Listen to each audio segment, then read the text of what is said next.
ওই স্বীকারোক্তিমূলক জবানবন্দির জন্য ক্রসফায়ারে ভয় দেখাবো নাকি?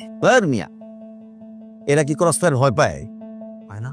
শোনো, এদেরকে কি করবা, তোমার কালেকশন একশো মায়াটি আছে না, দু একটা মায়ের আইনা এদের সাথে অন্তরঙ্গভাবে ছবি তুলতে, এখন জড়ায় টরায় ধরছে, সুমো টুমো দিতেছে, বুঝছো? ধরা সামনে মদের বোতল রাখবা, সিগারেট রাখবা, আশেপাশে ব্যাকগ্রাউন্ডে ছবি তোলার সময় দেখবা যে প্রচুর কন্ডোমের জন্য স্তূপ থাকে। কোন ব্র্যান্ড? আইখো একটা মেয়ে, তুমি যেটা ইউজ করো, দুর্বল জায়গায় হাত দিবা। দুর্বল জায়গা কোনটা? এইসব মানুষ সব মানতে রাজি, কিন্তু নিজের চরিত্র হারাক এইটা মানতে রাজি না। শোনো, আমি গেলাম। তুমি হুজুর, তাহলে আপনি লাস্টটা শেষ করেন, আমার তো আবার বোঝেনি, সব দিকে দেখতে হয়। আমি গেলাম তাহলে। হ্যাঁ, মামুন সাহেব, আমার আল্লাহ বলেছেন ভেঙে পড়ো না, নিরাশ হয়েও না, সাহায্য আসবে। আল্লাহ আছেন তোমাদের জন্য, আমার আল্লাহই যথেষ্ট। ওনাকে বুঝাও জোনার জন্য আল্লাহ যথেষ্ট। আর শোনো, তুমি নিরাশ হইও না। না স্যার।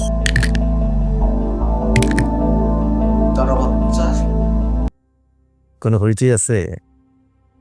হুজুর, লাঞ্চ করে। शर्मा जी, यहाँ पर इसके कॉल हिस्ट्री है। इसके अंदर एक माइक्रोचिप पे हम इसका सारे के सारे कॉल रिकॉर्ड भी दे दिया है। लेकिन यहाँ पर ऐसे कोई क्लू नहीं है जिससे ये साबित होता है कि इसके साथ लश्कर का कोई कनेक्शन है। আরে স্যার, গরিব ঘরের সন্তান, এদিনখানে বড় হয়েছে, মাদ্রাসায় বড় মানুষ, এর সাথে লস্কর সাহেবের কানেকশন নেই। है, जरूर है, क्योंकि इसने जुम्मा के खुतबा में, वाज महफिल में हमारा देश के खिलाफ ऐसे वैसे बातें करते हैं। हमें तो लगता है इसके साथ अफगान का जरूर कोई ना कोई कनेक्शन है। सर, हम लोग पूरा ये खुशखबर लिया है, ये ऑर्डिनरी पर्सन है सर, ये कोई भी कनेक्शन नहीं है सर। ठीक है, आप जो कहते हैं हम वही समझ लेते हैं। এই যে মিস্টার হুজুর, আপনার তো কোনো কানেকশন নেই, আপনি কিসের জন্য এই বয়ান দিতে গেলেন? আরে ভাই কথা কন। স্যার, আমি স্যারকে নিয়ে চলে যাচ্ছি। স্যারের তো আবার স্যারের দেশে ফিরে যেতে হবে।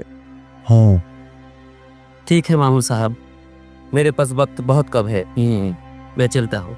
कोई बात नहीं, कोई बात नहीं, हम संभाल लेंगे, आप एकदम फिक्र मत करो। सलामत रहना भाई। आप भी, आप ঠিক আছে, ঠিক আছে স্যার, চলি না?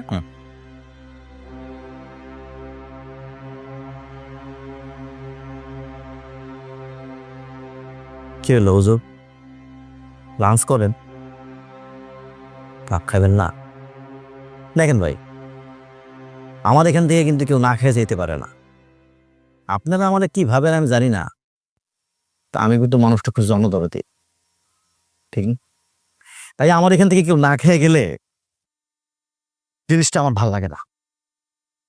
খান খান।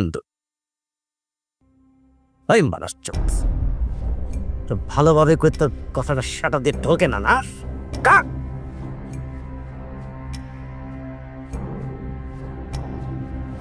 সরি হুজুর, সরি সরি, আসলে না আমার মেজাজটা না পাক করে গরম হয়ে যায়, এটাকে বলে কুত্তা মেজাজ, বুঝছেন?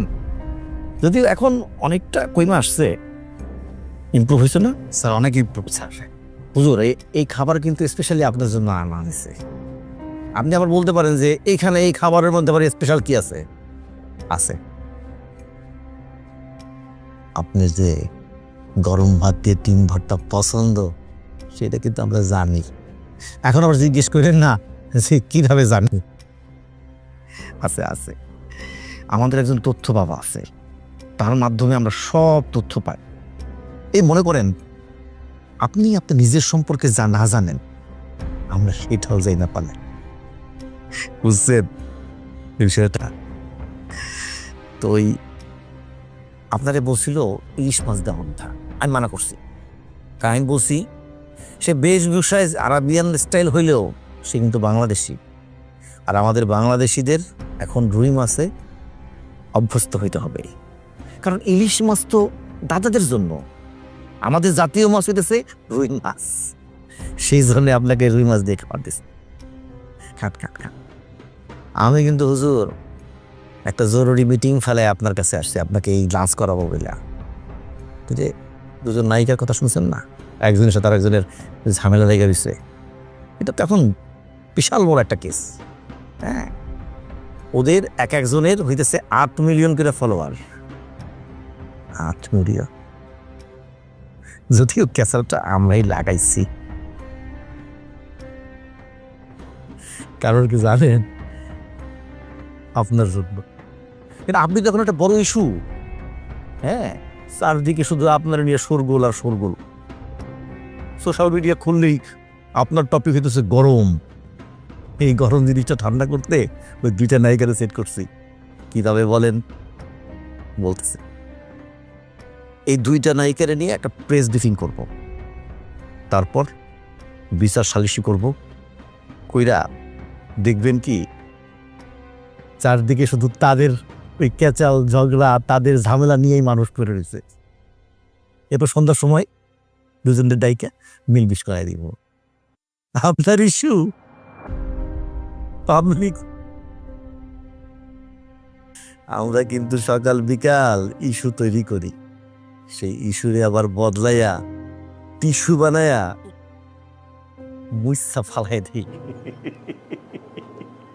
বোঝেন না তো? বোঝেন বোঝেন হুজুর,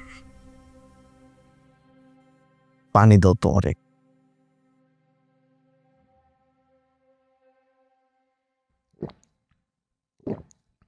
ওরা শুকাই গেছে। হুজুর, এই আপনার তো ধর্ম নিয়ে কথা বলা দরকার। আপনার বয়ানে ধর্ম থাকবে, হাদিস কোরআন থাকবে, সুন্দর সুন্দর কথা থাকবে। সেটাই তো হওয়ার কথা। জি স্যার, এটাই হওয়ার কথা। কিন্তু সেটা আপনি না করে কি করতেছেন? সরকারের বিরোধী কথাবার্তা বলে। এটা কোনো কথা? আরে হুজুর, আপনারা কিছু শিখতে পারলেন না। এই যে মানুষ মারা গেলে আপনাদের মতো হুজুরের জানাজা পড়ায়, আমরা তাদের পিছনে জানাজা পড়ি না। হ্যাঁ, তাতে আমাদের কোনো সমস্যা নাই। এই যে আপনি ন্যায্য ন্যায্য কথা বলেন, তাতেও কোনো সমস্যা নাই। কিন্তু ওই ন্যায্য কথা যদি আমাদের সরকারের বিরুদ্ধে যায়, সেইটা কিন্তু সমস্যা, সেটা মেনে নেওয়া যায় না। তবে হ্যাঁ, এটা মনে করেন না যে আপনি এটা বললে আমরা শেষ। ওইটাকে সাইজ করার জন্য আমাদের শাহবাগ আছে।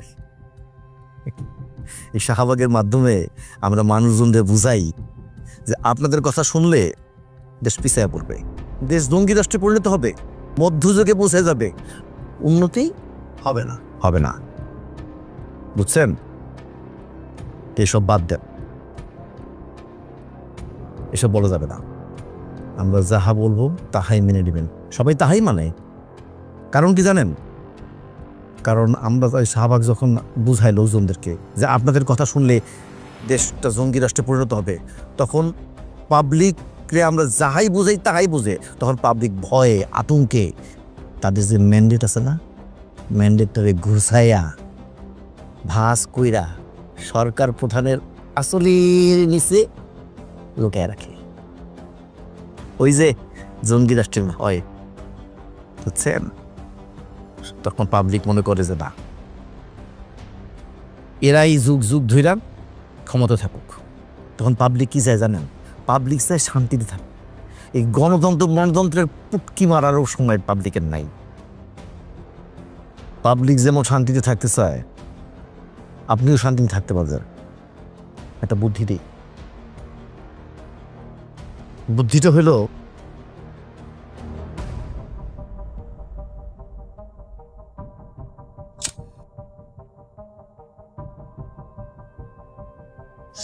বয়ানে যেমনি বলতেছেন তেমনি বলবেন, শুধু মাঝখানে মাঝখানে একটু মজা করো। কিরকম মজা করবেন? মনে করেন যে সিরিয়াস হওয়ার দরকার নাই, কথা বলতেছেন, হঠাৎ করে বলবেন ঢেলে দেই, সেটে দেই, পরিবেশটা সুন্দর না, এইসব বলবে। এগুলো বইলা আসল জমাইবে, বলিউডের নায়িকাদেরকে নিয়ে কথা বলবে। দেখবেন আপনার প্লিজ ভাইরা, যুব সমাজ আপনাকে নিয়ে মিমস বানাবে। এরপর দেখবেন যে আপনার পপুলারিটি, তখন কি করবেন? আমাদের সরকার প্রধানের নিয়ে সুন্দর সুন্দর কথা বলবেন, পজিটিভ কথা বলবেন। মনে করেন উনি ফজরের নামাজ পড়ে যে কোরআন তেলাওয়াত করে সেটা বলবেন, তারপরে যে তাহাজ্জুদ নামাজ পড়ে, তাহাজ্জুদ নামাজ পড়ে। এই যে আমাদের দেশে দেখেন না মাঝে মাঝে বিভিন্ন রকম তুফান আসে, এই যে কি সব নাম থাকে, আলেয়া সালেয়া, আইলা মাইলা, প্রায় দেখবেন এইসব তুফান কিন্তু ঘুরে ইন্ডিয়ার দিকে চলে যায়। কেন? আমাদের দেশ প্রধান নামাজে বৈশা যখন দোয়া করে, ওই দোয়ার চোটে তুফান ঘুইরা অন্যদিকে চলে যায়। কত বোঝেন না স্যার, আরেকটা কাজ কিন্তু উনি করতে পারে স্যার। কোনটা? স্যার, আমাদের সরকার প্রধান, তার যে বাবা মানে আমাদের পিতা মানে জাতির পিতা, তারে নিয়ে কিন্তু সে ভালো ভালো বয়ান দিতে পারে। তারপরে তার ধরেন ধর্মীয় জীবন নিয়ে সে একটা আলোচনা করতে পারে, সে বিভিন্ন ওয়াজ মাহফিলে বলতে পারে স্যার এগুলা।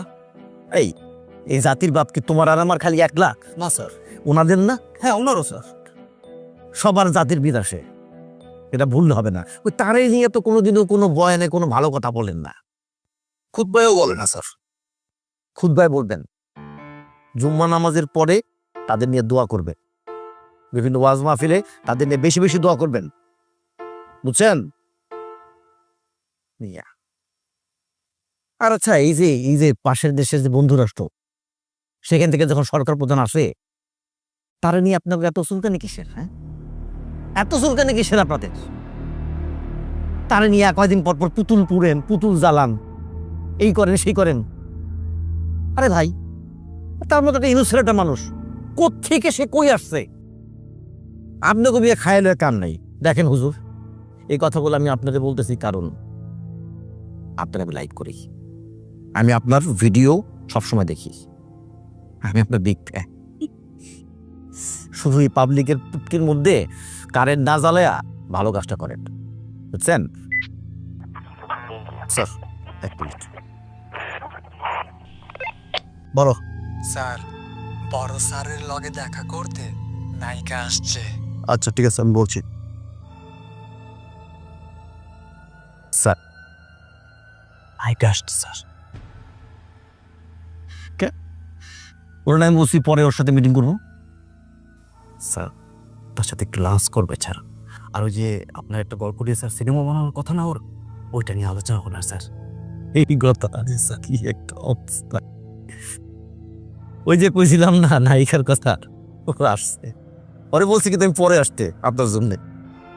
আসর বান্দা, ওই আমার একটা গল্প নিয়ে আর কি একটা বানাবে আর কি। কি আর করা, আমার ফ্যান আবার পছন্দ করে। যাই হোক, ওই শুনো, ওই তুমি ওনাদের ওই লাঞ্চটা শেষ করো, শেষ করে আবার একটা সাইজ করা।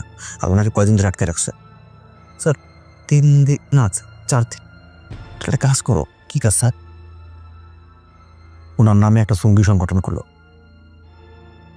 সঙ্গী সংগঠন খুইলা জিহাদি বইটই কিছু টেবিলে রাইখা ছবি টবি তুলবা। আর শোনো, ওই যে মাদ্রাসা থেকে যে ওই যে ইসলামী রাজনীতির সাথে যেসব পোলাপান জড়িত, ওরকম দিয়ে একটা পোলাপান ধরবা। আপনি যে করবা, ওই ভার্সিটি থেকেও আনবা, যেগুলোর দাড়ি টুপি আছে, এরকম কিছু ধরবা। দইরা মনে করো ওগুলি সাইজ করবা, সাইজ কইরা স্বীকার করাইবা যে এই মালের বক্তব্য শুনা ওরা জঙ্গি হয়ে গেছে। এরপরে ওরা ওই সংসদ ভবনে জঙ্গি হামলা করতে গেছে। জঙ্গি বই সামনে রাখবো, এক একটা হাতে দিবা, বোমা দিবা, চাপাতে টাপাতে দিবা, দেশীয় অস্ত্র টস্ত্র যা আছে এগুলো দিয়া, তারপরে এটাকে মনে করো ছবিটা উঠলে একদম ভাইরাল করে দিবা। স্যার, স্যার বোমা দিলাম, দেশীয় অস্ত্রপাতি চাপাতি সবই ম্যানেজ করা যাবে, আমাদের কাছেই আছে। কিন্তু স্যার ওই জিহাদি বই তো আমাদের কাছে নেই, ওটা করতে হবে। এই বোকা সোটা, তোমার মাথায় আসলে কিছু নাই।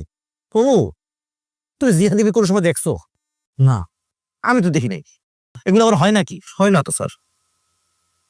শোনো স্যার ফুটপাতে যেয়া ছুটি বই কিনে নিয়ে আসবা শোনো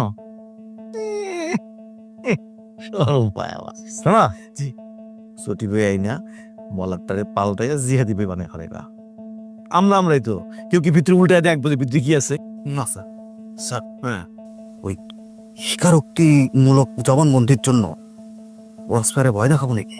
আর মিয়া এরা কি ক্রসফায়ার ভয় পায় পায় না শোনো এদেরকে কি করবা তোমার কালেকশন একশো মায়াটি আছে না দু একটা মায়ের আই না এদের সাথে অন্তরঙ্গভাবে ছবি তুলতে এখন জড়ায় টরায় ধরছে সুমো টুমো দিতেছে বুঝছো ধরে সামনে মদের বোতল রাখবা সিগারেট রাখবা আশেপাশে ব্যাকগ্রাউন্ডে ছবি তোলার সময় দেখবা যে প্রচুর কন্ডোমের জন্য স্তূপ থাকে কোন ব্র্যান্ড?